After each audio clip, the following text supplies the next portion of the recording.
Okay, he's just gonna.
Hello, Savannah.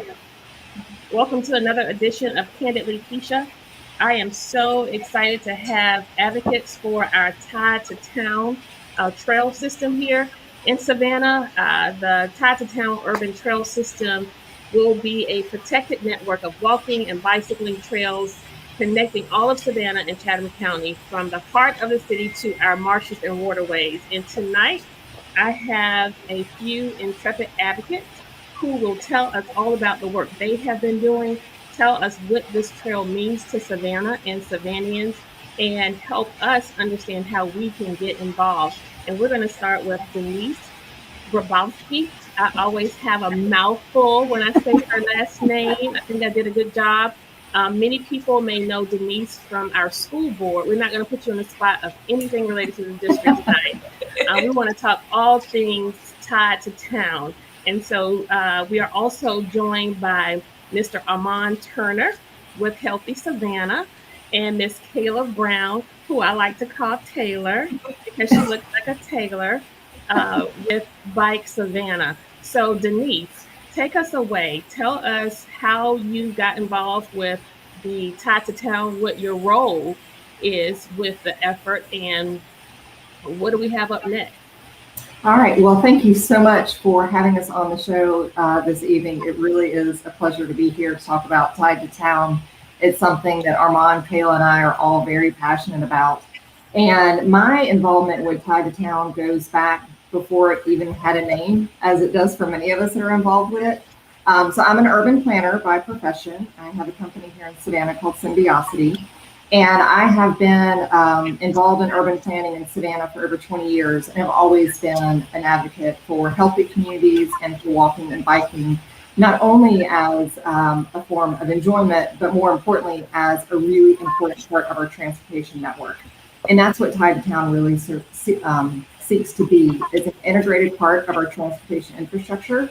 It's great to have it for recreation and enjoyment and health, but really we need to make sure that all of our citizens and all of our community can access all the places we're trying to go. And so with the work that we're going to talk about this evening, it's all about creating neighborhood-based plans for activity-friendly routes to everyday destinations. And that is a mantra that if anyone knows Ms. Paula Chrysler, the executive director for Healthy Savannah, you have heard her say that on many occasions. And I am thrilled to be working with Armand as our point person at Healthy Savannah, as a member of the Tide to Town team working on these plans in my role as a consultant and an urban planner alongside my colleague Laura Ballett from Barth Design. And I'm also honored to serve on the board of the Friends of Tide to Town. Our board was formed really very early on in the process to be advocates for the development, completion, and sustainability of seeing all 30 miles of the Tide to Town network developed. 30 miles. Are we expecting for there to be additional miles, or is the extent of it 30 miles? So the 30 miles is what we refer to as the core loop. And that would go all the way from downtown Savannah all the way out to the south side. You can go to tidetotown.org and see all the details about that core route. But absolutely, the possibilities are endless where it can go from there. And we really envision this to be the beginning of really establishing the core route that then can radiate out all the way from Pooler and Bloomingdale all the way to Tybee and beyond. We're actually part of the East Coast Georgia Greenway, which connects Florida to Maine. And so this is just one piece of the puzzle, but a really important piece for us to get started here in Savannah.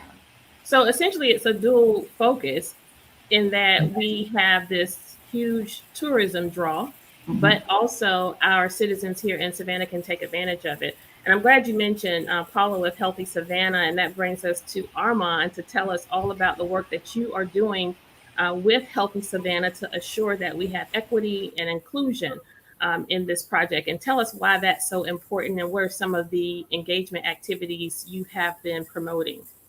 Yeah, again, thank you for having us on, alderwoman. So I work with Healthy Savannah and the YMCA with their REACH grant. So REACH stands for Racial and Ethnic Approaches to Community Health.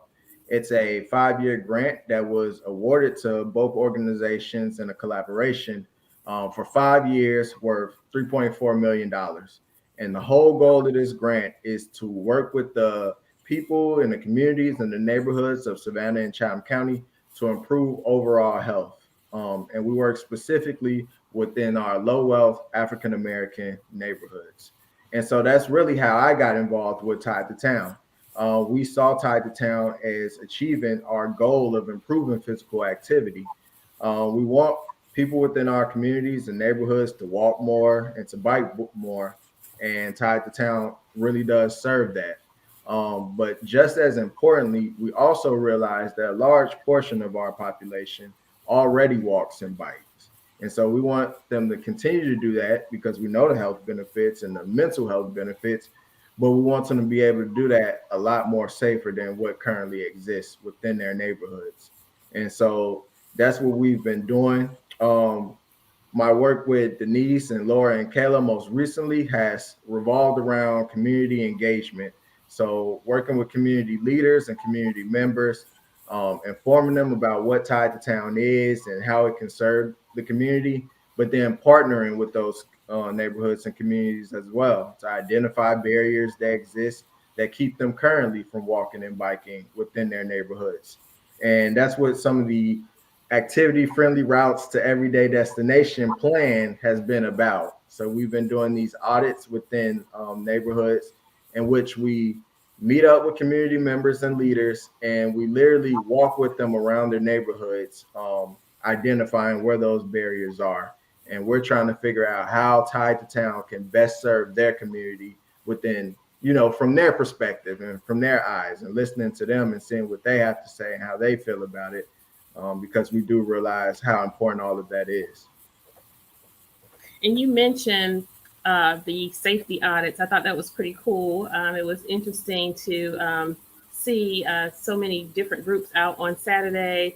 I like to look at it as a safety audit scavenger hunt of sorts. You all had your cool little app and your maps and all that good stuff. What are we doing to make sure? I know that's an activity to identify some deficits that may exist or barriers that may exist that prohibit safety. But what are some of those activities you are planning or promoting, or you think you can plan and promote to make sure that we have individuals in our vulnerable communities attached and connected to this Tide to Town trail?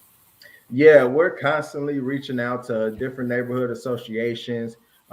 We love working with our city councils to, identify who are the people within these communities that we can reach out to and work with going forward, who know their community far better than what we can ever know, because they actually live there. And so we've had some success. Most recently, we met with Edgemere Sackville, and we did that same type of scavenger hunt in their community, and it was a great success. And we're still parsing through all of the data points that we actually achieved through that audit. And so we'll get that information back to that community and work with them going forward. And just this past weekend, we met on the south side. We met at the Assembly of God Church on the south side on Tibet, and we conducted another one of those scavenger hunts.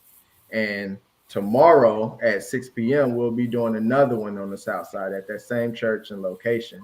And so we encourage as many people, especially those who live within that neighborhood and knows that community very well, to come out and join us, learn about what we're doing, and help us, get that information and data that we need to improve our streets and make it safer for everybody going to work, church, school, restaurants, the grocery store, and so forth.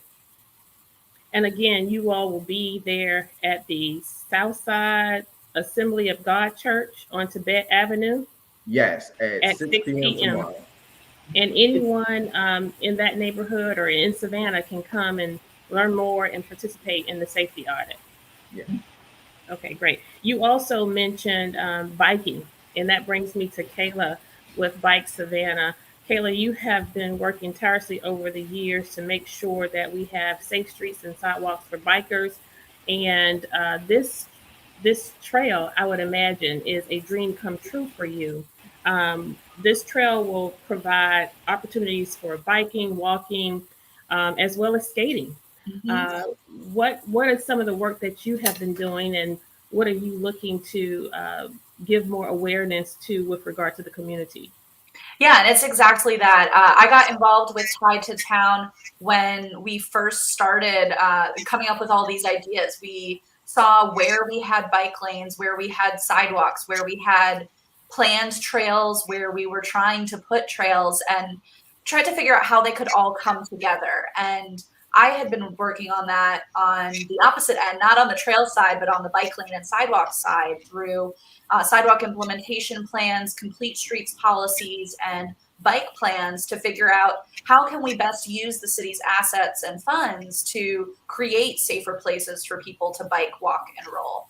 And so this all really came together, and the Tide to Town core loop is really the foundation to connect all of our communities. And we talked about meeting with community members, having our supporters on council, including you, alderwoman, identify people in the community who really want to talk to us about the trail systems. But over the years, we've been listening to what community members have to say. We've been at community meetings, at neighborhood association meetings, seeing comments on Facebook.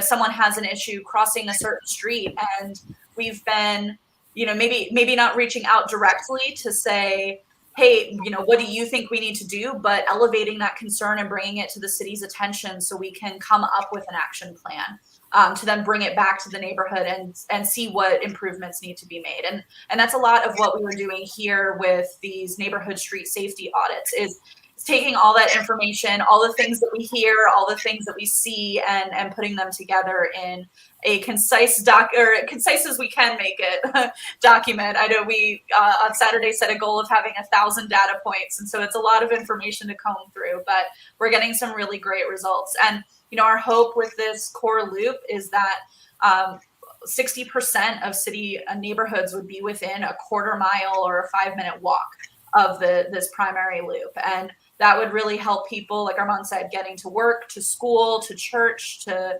doctor's appointments.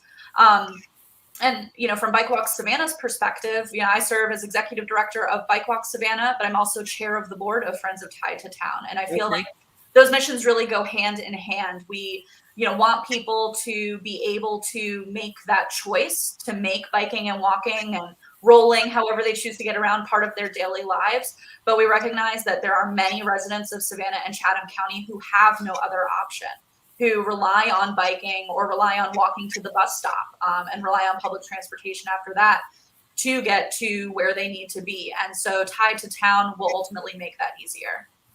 Well, I think you answered my next question, which was how does Tied to Town serve the city's transportation needs? We will have people from all walks of life. The goal will be to have this trail be amenable to citizens from all walks of life, all ages, all demographics. What are some of the goals that you have to assure that we have this equity and engagement? I think some of your core strategies is equity and engagement, unified vision, and ultimately getting it done. I know a lot of these collaborative partners you spoke of is key to all of this, but is there anything else? And just tell us if there's anything else that you need tonight. Yep. Denise or Armand, do you want to talk a little bit more about the work that Reach has done and will be doing in our upcoming neighborhoods? Sure. So I think the fact that we are starting with the communities who typically are the least, the most disenfranchised, is really just a signal of how important it is that Tied to Town is not an exclusive amenity that's only available to certain segments of the population. It is at the core of our foundation that we are inclusive. And in fact, Armand maybe can talk some about what we're actually seeing. So the first section of Tied to Town that's been constructed is the Trenton Linear Park Trail, which many of your viewers hopefully have had an opportunity to visit. It connects from Durant Avenue down to Lake Mayer. And we're very encouraged by the diversity that we are seeing of the people who are actually using the trail. And that is something that we are extremely committed to ensuring that all people feel that this is a place for them, regardless of age, gender, income, socioeconomic status, or any other demographic that you might think of. You know, Savannah is such a welcoming place, and our public spaces should be public spaces for all. And you mentioned, Denise, in those 30 miles that you spoke of, the partners, to the point you made in terms of the inclusionary piece. You have 30 schools, 3 major hospitals, and 62 neighborhoods involved in this engagement. So that speaks a lot to what the intent is. And I am encouraged that you all are promoting these activities and have invited me to be a part of it. And we will do everything possible to support it. We want to talk about the elephant in the room, but not get too political here. But we know that a big part of our hotel motel tax is going to support the Tied to Town trail, and we want to be in full support of that. But we also want there to be balance and equity. And so I want you to help me help us. And when we're advocating for one thing for Savannah, we have to recognize that we are Savannah. This is our Savannah. And if something isn't good for one side of town here in Savannah, it's not going to be good for the other. So I am encouraged and excited in what we will achieve together in the coming year. And we will plan to come together again and celebrate more of your successes with regard to the safety audit. And I would be remiss as the former director of our Rape Crisis Center if I did not mention that when we talk about safety, my intent and my goal is to speak more with our city manager to assure that we have safety on the trails, because we know that crimes like rape and robbery are crimes of opportunity. And we want these trails to be inviting. And so when we come back together, let's plan to talk more about ways that we can erase the stigma associated with the fear factor on the trails, and encourage people to take a skate, take a roll, or take a bike to the trail. So I want to thank you all again and encourage our listeners to meet these community advocates at the Southside Assembly Church on Tibet Avenue. Is there one planned after tomorrow at 6:00 p.m.? Is there another one planned yet? Right now, we don't have another one planned for this area. However, if anyone is interested, you can sign up for our mailing list at tiedtotown.org. And I'll also drop my email in the comments. And if you are interested in partnering with us, maybe in the coming week, I'm happy to meet up with individuals who want to go for a walk around the neighborhood.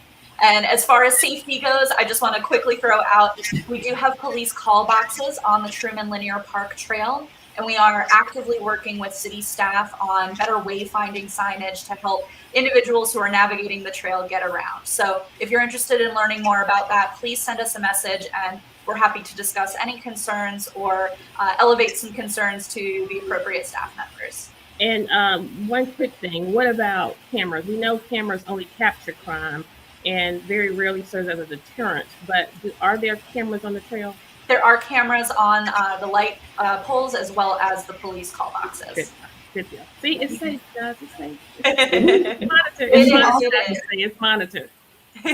It is, and we are working on a trail ambassador program to help have more eyes on the trail and be able to identify problems or issues before they are a huge problem. So if you're interested in learning more about that, you can visit tiedtotown.org and sign up for our mailing list, and we'll have more info out soon.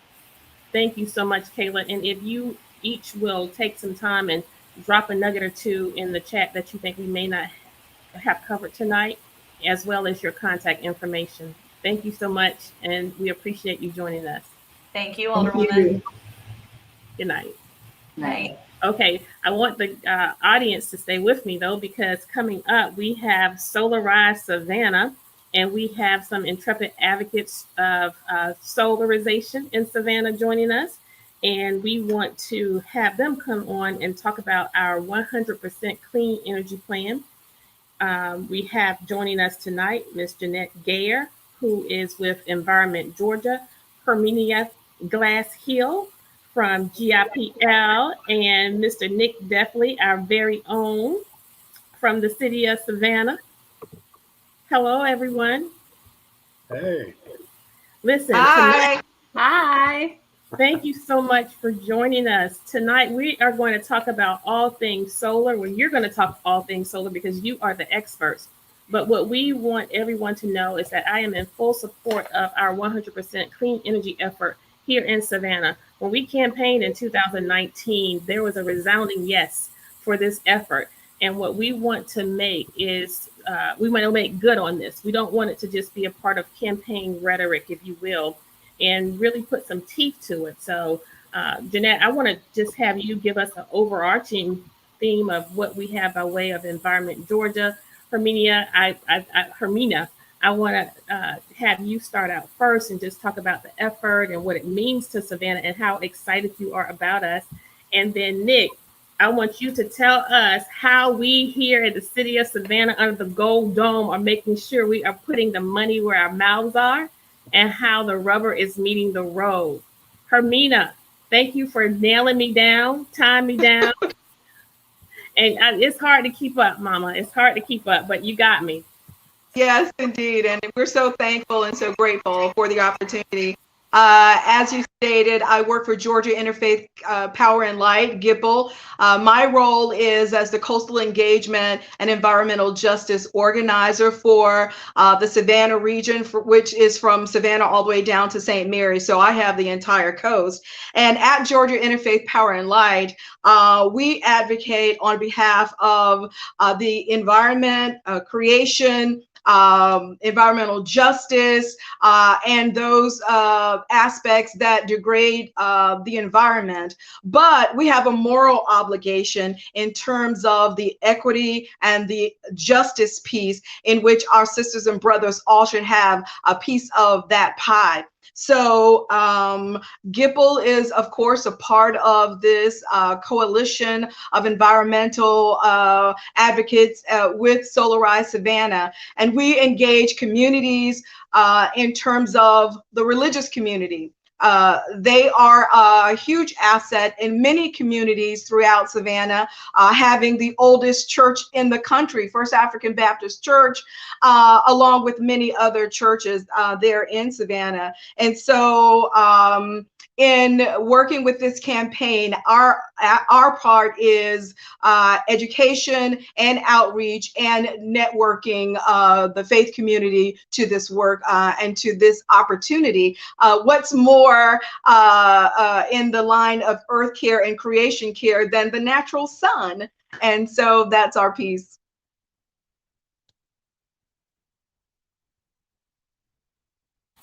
With that said, what is it that you need from our faith community? What do you want pastors and administrators of local faith communities to know about how they can get involved and how to connect with you? The most important thing is education in the churches, particularly in the African American churches, and their response to environmental injustice, which I know that they've been doing for a very long time.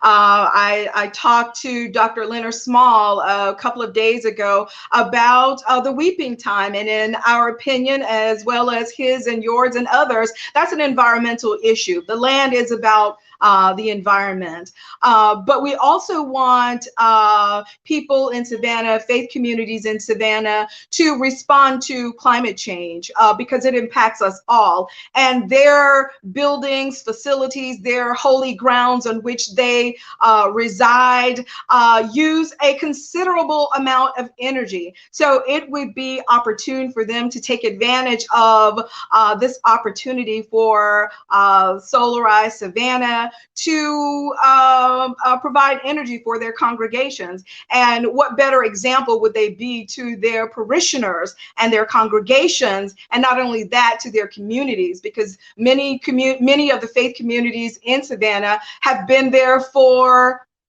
centuries or more, and they certainly are leaders in their communities, and we take it very seriously, their leadership and their guidance in all communities.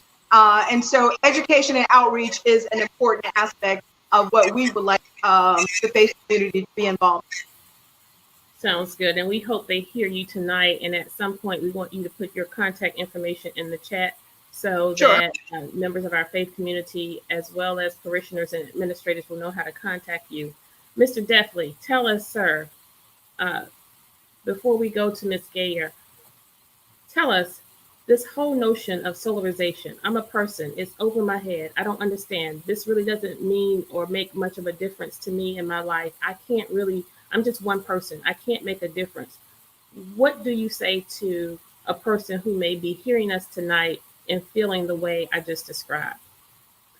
Yeah, and you know, that's a common sentiment, but what I would say is, number one, if you want a few bucks back in your pocket, you want to save a little money on your energy bill, that's first and foremost one of the great things about solar over time, is that it can offset your energy bill. So it's basically, you're putting these panels up on your rooftop, you're absorbing the sun's energy, and you're directly putting it into your own electricity in your home. So it's powering your lights, helping power your air conditioner, things like that. So as you use that energy that's being powered by the sun, that's all that much less energy that you're having to pay for through the grid and through Georgia Power or through your utility, whoever your electric utility is. So that's one of the main benefits. Then after that, you know, what you get to see is just realizing how much it reduces your overall energy bill, how much energy you're able to just generate yourself, to be more independent and a little more resilient, especially down here on the coast, which we know can be a challenge with flooding and hurricanes and things like that.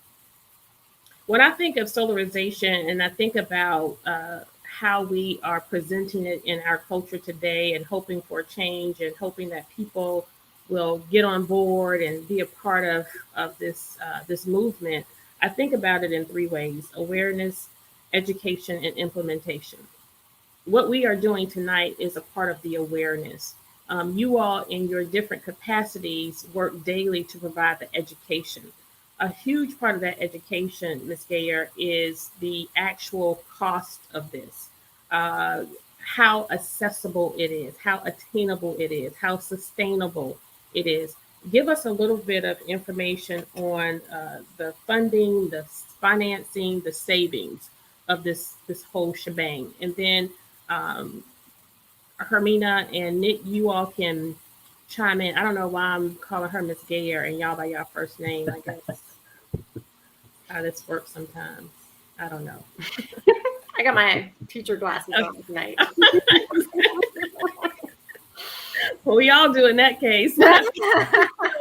And so when she does that, I want you all to take a few notes and give us some nuggets and offer some inspiration. What I want to have this platform be tonight is a mode of inspiration to help people, one, feel like they can make a difference, and two, marry themselves to our environment and recognize that we are our brother's keeper. And we are a part of what our future will look like far after we are gone. So if you can think along those terms, as Ms. Gayer give us information with regard to the savings, the financing, the costs, and how accessible and sustainable this product is. Yes. Okay. Well, I want to start by saying thank you, Alderwoman, for having us here tonight. And thank you for your leadership on this issue going all the way back to 2019. You helped make 100% Savannah happened and really kicked off this transition to a clean energy future, a renewable energy future, a just energy future. And so thank you for that. The second thing I'll say about Solarize is this is an effort to put solar on roofs. So homes, businesses, warehouses, churches, we want to put solar on roofs because that's a really great way to accomplish that 100% goal, right? Is one rooftop at a time. We've got to figure it out.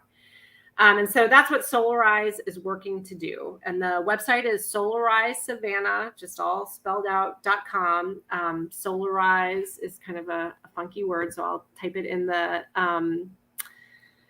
Facebook chat right now. And then the second thing I'll say is the first part of this is a free evaluation. So we want to make it easy and basic and simple for people to understand if their roof, if their home is ready, is good for solar. And so that's why that first upfront evaluation is free. So I encourage folks, if you've got a roof and you own that roof and you think you get enough sun, you should go ahead and sign up at solarizesavannah.com. The second thing is you were asking about cost. So yeah, let's walk through that. So if you sign up, solarizesavannah.com, we'll ask you a couple really basic things like where do you live? And one of the reasons we want to know about where you live is the solar installer that we're working with can actually go and look at your roof on a program that they have and get a sense of how much sun you get on a regular basis. They'll reach out to you and have a conversation. And one of the things they'll also want to know is what kind of energy do you use in your home? So they'll ask for a year, if possible, of past energy bills. We don't expect you to actually have kept all of your energy bills in a little envelope somewhere. They can walk you through the process of logging onto the Georgia Power website and pulling those bills down and sending them to them. So don't get intimidated. That would be me. I don't know where the one for this month is. Don't be intimidated by, the paperwork or whatever's required. We can walk you through all of that. So, and they'll look at all of that and they'll look at your roof and they'll have a conversation with you and they'll decide is solar the right thing. If they do decide that solar is the right thing, I want to talk about costs, but then I also want to talk about what Solarize Savannah is working to do to make this something that everybody can afford, no matter what your situation is. So I'm going to use some really round, basic numbers to make it easier. I'm going to say average solar system costs $18,000. Again, that might be a little high. It might be a little low, depending on how much energy you use, what your house is like. A third of that is covered by a federal tax credit, roughly a third. So we'll take that down to, what am I doing my math? $12,000. And so then you're figuring out how long is it going to take me to pay off that $12,000 loan? The great news is there is financing available that will make it so that you are paying less every month in that loan payment than you are in your savings on your bill. So you're already at net zero. Your solar system is paying for itself. And is it an interest-bearing loan, or is it interest-free? It depends. Some of them are interest-free, but some of them are interest-bearing. Yes. Okay. So, but the great thing is about the solar system, solar panels last for decades. And what part of the thing that this Solarize campaign has done is Hermina and I, we sat on a panel that interviewed solar installers and asked everybody, what kind of components are you going to be using? What sort of warranty do you offer? And we chose a solar installer that has good components and good warranty. So we know these solar systems are going to last for a long time. So you will have paid off your loan, and the solar panels will be continuing to create energy. And the great news is the sun is creating that energy for you for free. So you brought up a great point. What kind of loan is it?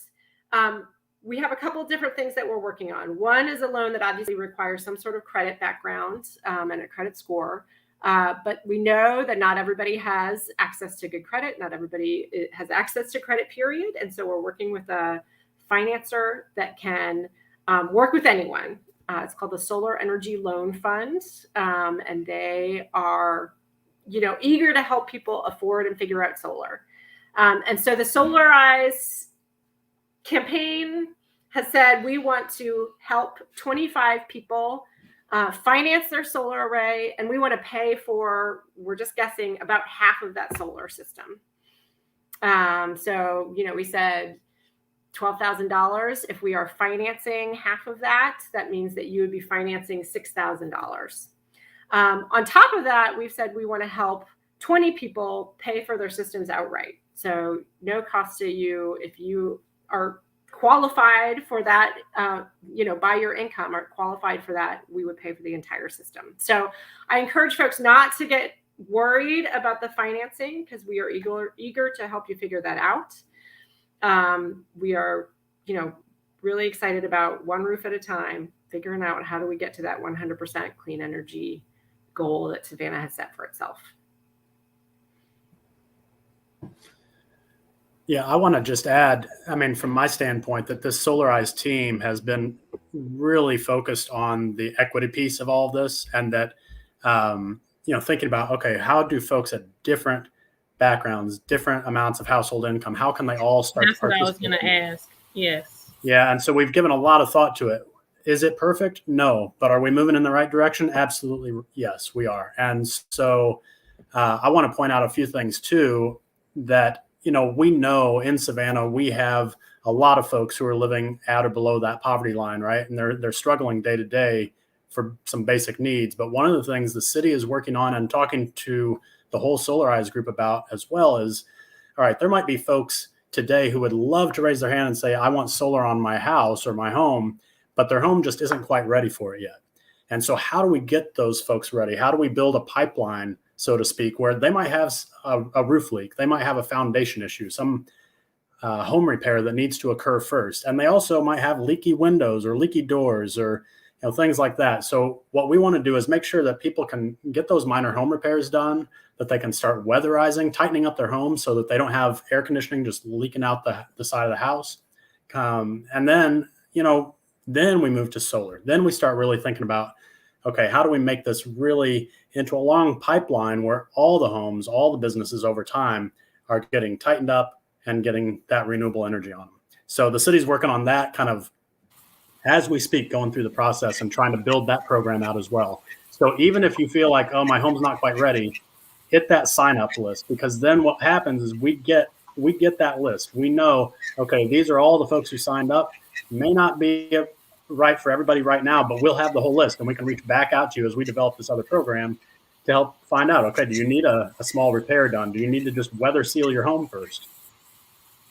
Right. And to that point, in terms of what the city is doing, I do want to make mention of a memo we were sent just last week from our new city manager, Jay Melder, on the status of our 100% clean goal. Are you familiar with that memo, Nick? I happen to be a little familiar, yes. Okay. So I was happy to see this, and I thought it quite timely. I don't know if he saw the advertisement for us and just knew I was going to go in, but I don't think so. I think it was well prepared before we actually met, and I'm excited to know that your staff and others have been working behind the scenes to assure that we are keeping with the goal that by 2035, all electricity consumed within the incorporated city boundary will be supplied from clean, renewable energy sources. And by 2050, all other energy forms consumed within the incorporated city boundary will be supplied from clean, renewable energy. So these are some lofty goals. These are lofty goals. And we go on to identify additional targets with regard to next steps, everything from the type of vehicles we purchase to how we buy supplies within the city of Savannah, to how we handle our operations with regard to wastewater. The only thing missing here that will give me great joy if we are able to incorporate, so that I know that we are really, really serious about this, is to attach some dollar figures and some timelines so that we know that we are seriously working toward checking the boxes. What we haven't seen quite yet, outside of the additional staff person that we've budgeted for your office, Mr. Defley, and do you have that staffer on board? Yes, ma'am. Alicia Brown is her name. She's Okay. awesome. Awesome. We were working hard for Alicia Brown. I know. I appreciate it. But we're glad she's in the hopper. So what we want to make sure now is that we're taking those next big steps to really putting some teeth in the budget where this goal is concerned, and putting a timeline to it so that we can actually see ourselves checking the boxes as we go. And Hermina, what I want you to do is to make sure you stick with us and keep your eye on this. Nick is an employee of the city of Savannah, so he can only do but so much, but we as outsiders, if you will, we can push and we can press and we can engage in a way to make sure that we are holding our government accountable where this issue is concerned. I also want you to take some time, Nick, to mention, we would be remiss if we didn't recognize other partners in this work here in Savannah who have helped us along the way and who are still working behind the scenes and as well as on the front lines to help us achieve this goal and working in their prospective places as well. Who are they, Nick? Yeah, I mean, that's right. I mean, and I have to say, including also the council for being behind this, and you specifically, council member Alderwoman Gibson Carter. I mean, you all have been so supportive from the very beginning, pushing this through. And not only did you say you would vote for it if you got elected, but then you continued to do that and continue to push forward on it. So yes, it's our city leadership, but the organizations out there in the community are folks like Georgia Interfaith Faith, Power, and Light, GIPL, with Hermina. It's Environment Georgia with Jeanette. It is the Sierra Club at the state level as well. And then we also have here locally, we've got the Climate Reality Project for the Coastal Branch that was really instrumental in bringing this up. And then very specifically, Harambe House, Citizens for Environmental Justice, that nonprofit has been here for 3 decades, moving in this space. Dr. Mildred McLean, Daoud Shabaka, and they continue to keep this at the forefront of their work with us and their partnership, and all of them pushing on not just talking and looking through a lens of equity, but really weaving equity throughout all of the work and the programming. And that is going to set us miles apart as we really start achieving some of these tangible results in our community. And what about some of those opportunities that include grants or foundations? Are those untapped resources, or are they tapped resources to help springboard or catapult us into achieving this goal? Yeah, no, actually, I should ask. Yeah, I mean, so there's a number of funds that are opening up right now, and we are fast and furious applying for different funding sources. A lot of them federal funds. Some of them are federal funds that are now at the state level, that there's just competition among Georgia local governments that we're also competing for. So when I talked about that pipeline that we're building for lower income residents, especially that need that home repair or that weatherization first, we're trying to pull money specifically for that to start building out that space, because Georgia Power and others have money for energy efficiency and investing in homes that way. But they have to be at a point where we can take those steps and we can actually do the weatherization and then add solar panels to them. So there's funds there. There are about 3 grants in the hopper right now, grant applications, all moving towards that same space. Right. And Ms. Gayer, speaking of Georgia Power, when you first hear of solarization, one would think that Georgia Power would be a huge opponent to solarization. Tell us why that isn't the case, and what and how Georgia Power is playing a role in helping us with these goals.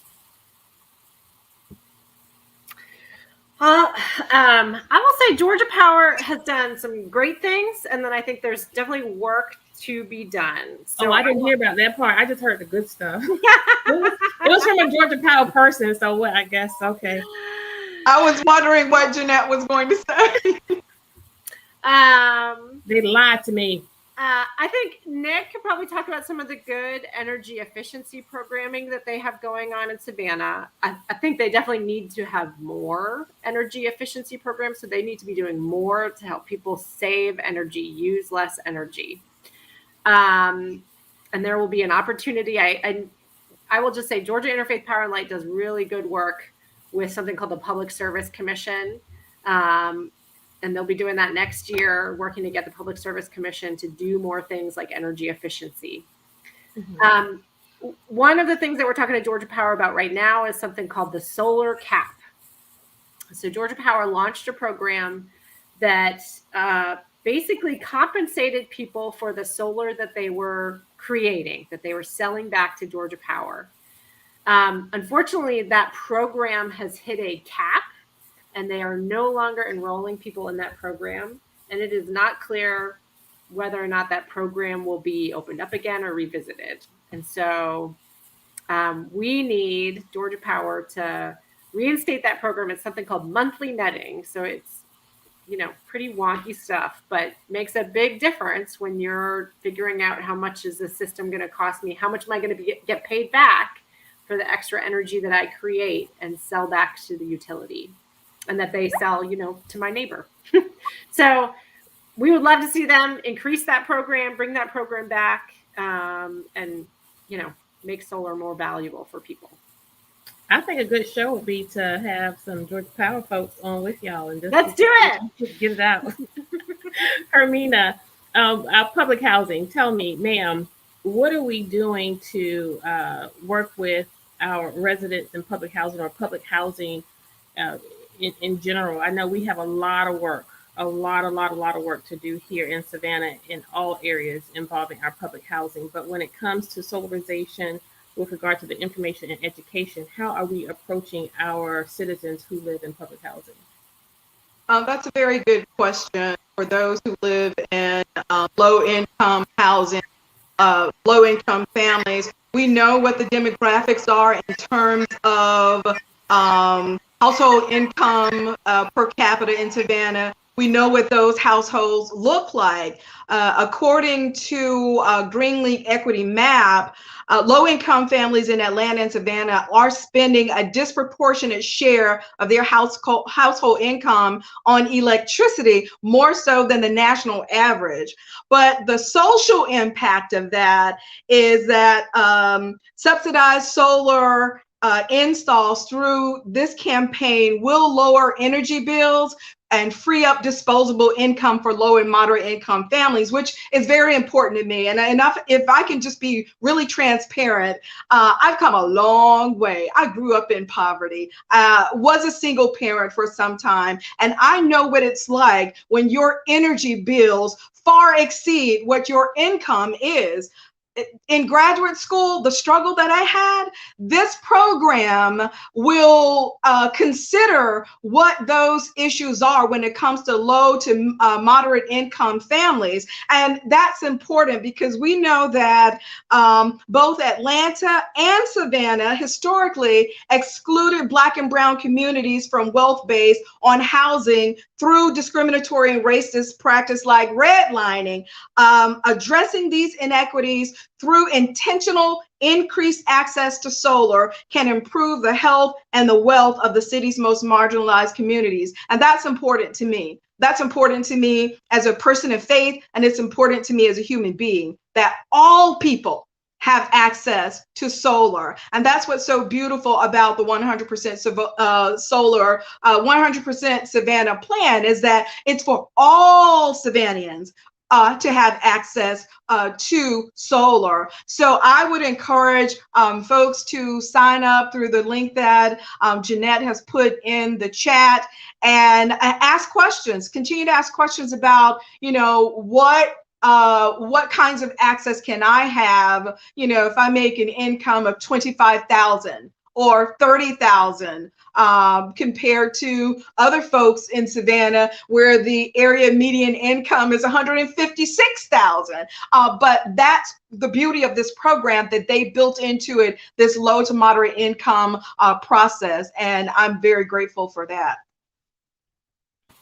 And speaking of those equity pieces and inclusion, we talk about that, Hermina, not only in the sense of accessing solarization for our homes as individuals, but when it comes to the inclusion and equity piece in solarization, we're also talking about jobs for minorities as well. That's a whole different set. Can you briefly touch on what that looks like?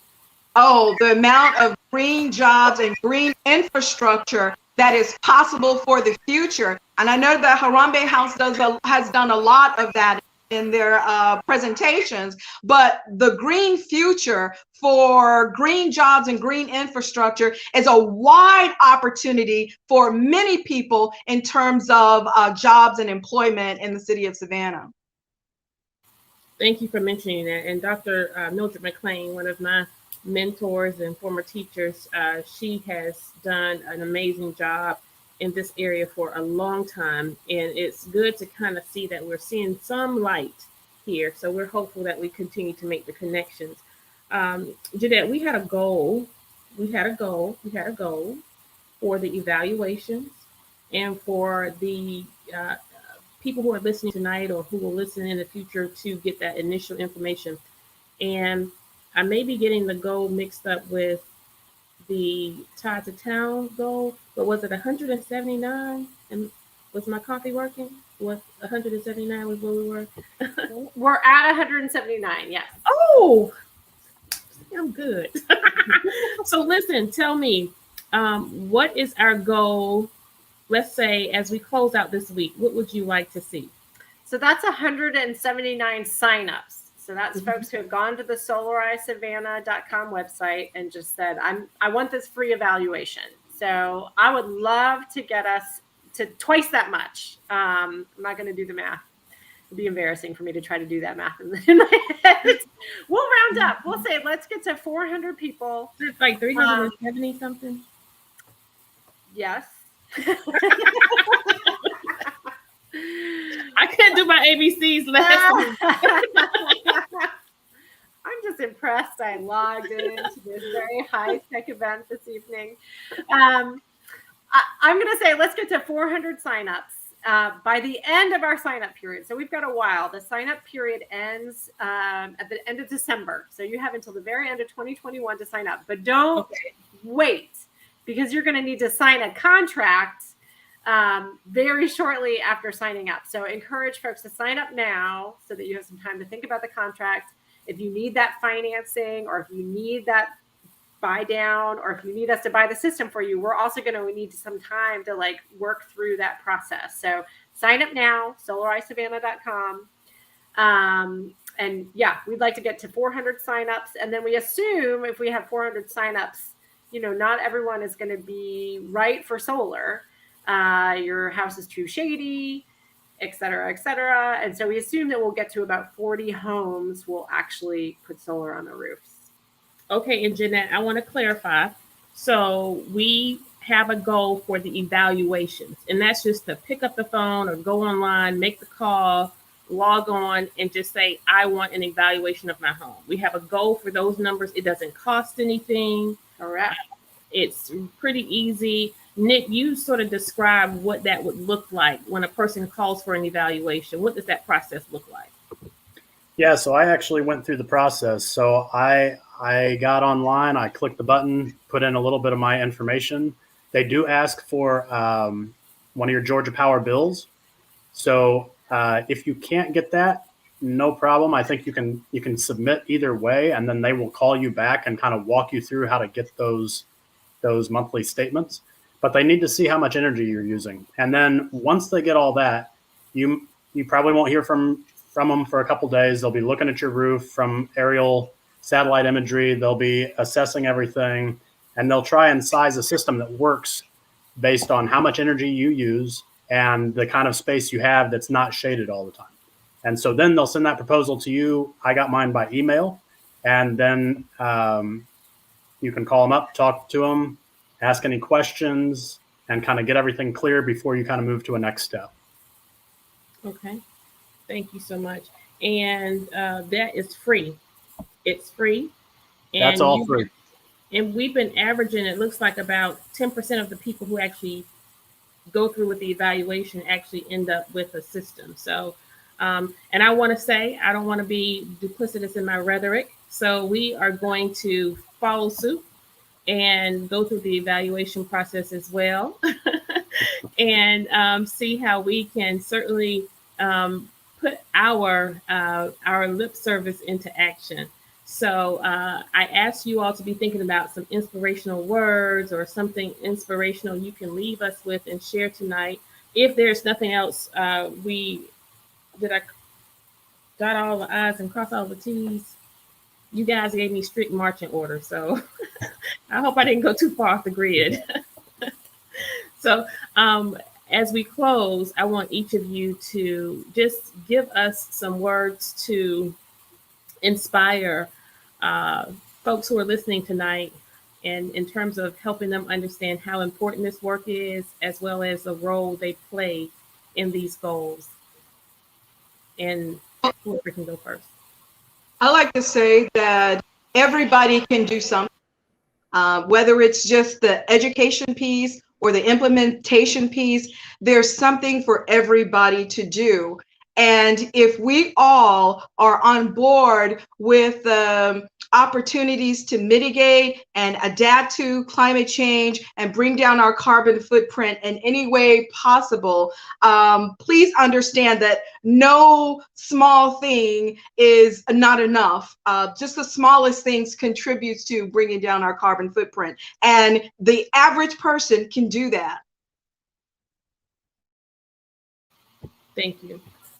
And first I want to say thank you. Thank you to you, Alderwoman, for making this happen and helping us get the word out. Thank you to our partners in this. So Harambe House, Climate Reality Project, Gipple, Sierra Club, City. Thank you, Nick. And then my words of, I guess, motivation are imagine what a future that is run by 100% clean energy could look like. I think it's so exciting to imagine clean air, clean water, climate that is stable. We don't have so much flooding, good green jobs, a non-existent power bill. So just imagine the real amazing possibilities that are out there. That's good. Man, am I supposed to go after that? I know. But what I will say from as a Savannian here as well, we have so much potential in this community, and we have one Earth, we have one Savannah, we are on the coast. We are wanting to use this as kind of one of those, this Solarize event is one of those launching pads, one of those places where, and the 100% Savannah campaign and the initiative there with our clean energy goals, that's all part of the effort to lift all ships in a just and equitable way, all community members, and protect this beloved community that we have right here in Savannah. And so whether you are have a faith system or you don't, because I saw some comments in there about, we're not all in a faith system. That's all right, but leave this place better than you found it. Have respect for your fellow being and man and woman and individual, and just move this forward. Continue to be part of that great change and that great potential that Savannah and the rest of the state of Georgia and the world can be. Thank you, Nick. So true. All of that is so true.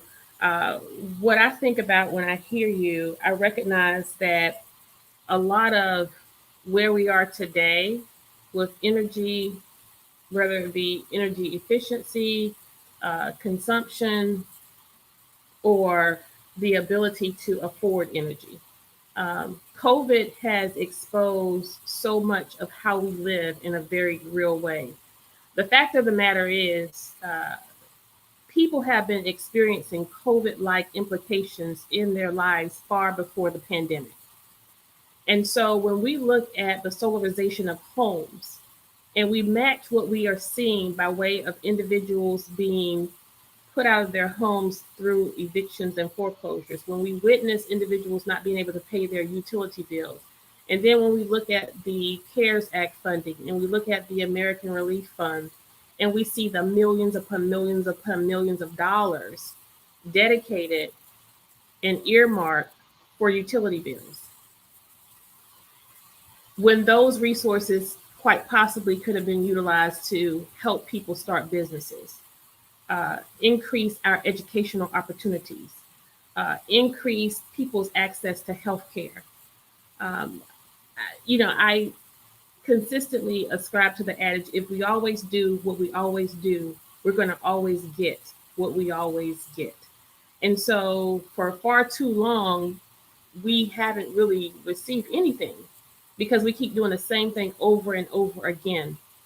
So when it comes to our 100% energy goals, our clean energy goals, when it comes to solarization, it excites me because it shows me and it demonstrates that this is a vehicle, this is a mechanism by which people can own their income in terms of how much they expend in utilities. And so we want to thank you all for taking time to share your expertise, your education, and your knowledge. And you've each done it so passionately tonight on the Kandily Kesha platform. We invite you to come back again whenever you have information and education you want to share or something that we need to make our public aware of. But in the interim, we want all of our listeners tonight to know that the information that you heard here tonight can be found recorded. So we want you to share as well as like, and tell someone who may not have been watching tonight. There are links to websites, and if you all can put your information related to how to contact you, I see Hermina, your email address is there. Reach out to these individuals. They will be happy to share more information. And Hermina, if you need help accessing some individuals within our faith community pastors, I have a lot of them at my fingertips. We can just reach out and touch and make a connection for you.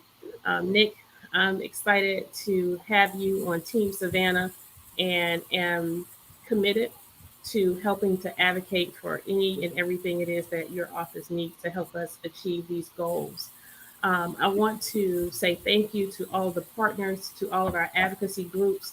If you were not mentioned tonight, charge it to our head and not our hearts. We know how hard you all are working. If you want to join the effort, we want you to reach out to our advocates here tonight as well. Jeanette, keep at it, keep at it, keep at it. And I have a feeling we're going to get at least 10% tonight. So I'm encouraged. Love it. Thank you. This is Thank great. you all. Thank you. You all have a good night. Thank you. Thank you. Well, I want to say something to Savannah tonight. We've been talking a lot about clean energy, solarization, as well as our tie to town, our trail system here in Savannah. All of this is important. What matters to Savannahans everywhere matters to me. What matters to me most now, as your alderwoman at large, is crime in our city. Last week was a pretty bloody week in the city of Savannah. And I say that with a lot of pain in my heart because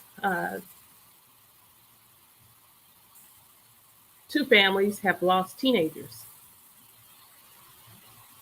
under the age of 17 to gun violence on the streets of Savannah. We are having so many shootings in the city that it's actually hard to keep up with and count. That's not something you want to forget or need to forget or have to study to recall. I think a part of that is not wanting to realize what's really happening. Uh, as your alderwoman at large, I take full responsibility for recognizing where we are with crime in our city. And I will tell you that I don't think that our municipality, our government, our council has done enough. And I don't know that our response is timely enough. There once was a program here in Savannah called Babies Can't Wait. Most may remember it was through Healthy Start Initiative. I think the office was on Bull Street. That program was established because many babies in Georgia were being born and were underweight, lots of birth defects, and a lot of miscarriages. So that program was very aggressive. It was a very progressive program in that the nurturing was done up front for the mom in the home, making sure that mom had the nutrition she needed, the health care she needed, the counseling support she needed for mental health care, and that the home life was good. With the ultimate goal being that more babies in Georgia would be born healthy. It decreased the number of birth defects. It decreased the number of babies who were stillborn. I wonder what more could we achieve if we were to institute in real time, like today, a program that said, Savannah can't wait.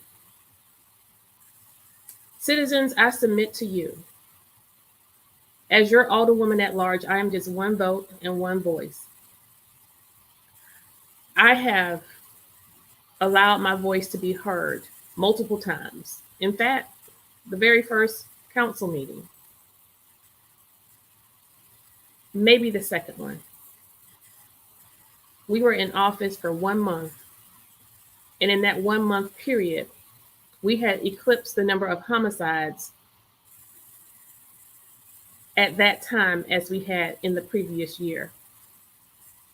And at that time, I asked the police chief to tell us as a council what was it that he needed to do or that he needed from the council, budget-wise, to assure that we were doing everything possible to prevent another bloody month in Savannah. Fast forward 2021, and it's worse than where we started.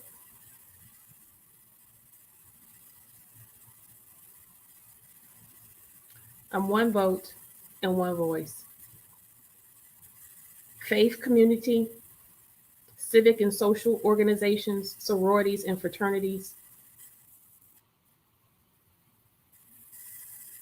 While bullets don't have names, we can't ignore the fact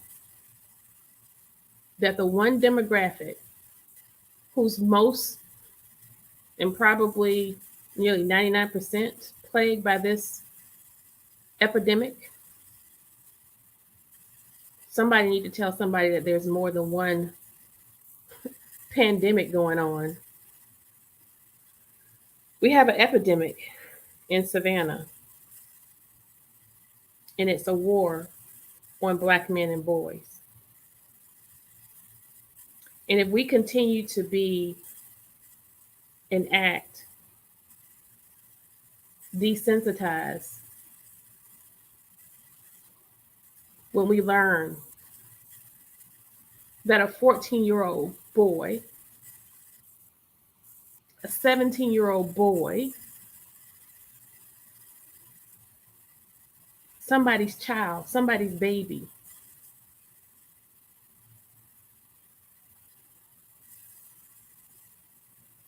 and we just carry on like nothing happened. We need you, NAACP, faith community, sororities, fraternities, civic and social organizations. We need you to rise up, and we need you to make a demand to this council. This council is not moved by anything other than the threat of votes going away and embarrassment. I dare you to help me save a life. I dare you to help me eradicate our streets of gun violence. We can incorporate the End Gun Violence Program, hire another director, reinstitute PALS, the Police Athletic League for our youth, SIP, Savannah Impact. We can do all of those things. But guess what? We've done them before. Not only do we need to do all of those things, we need to do all of those things plus 6 or 7 more things differently.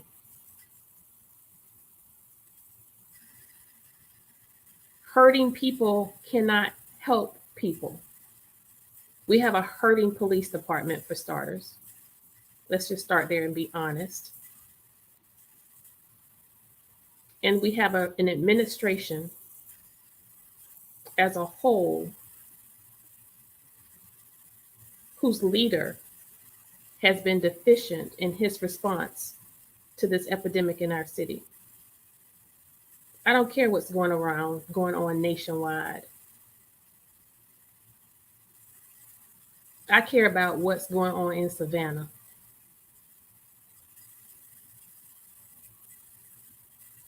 Rise up. Rise up, Savannah. Rise up. Good night.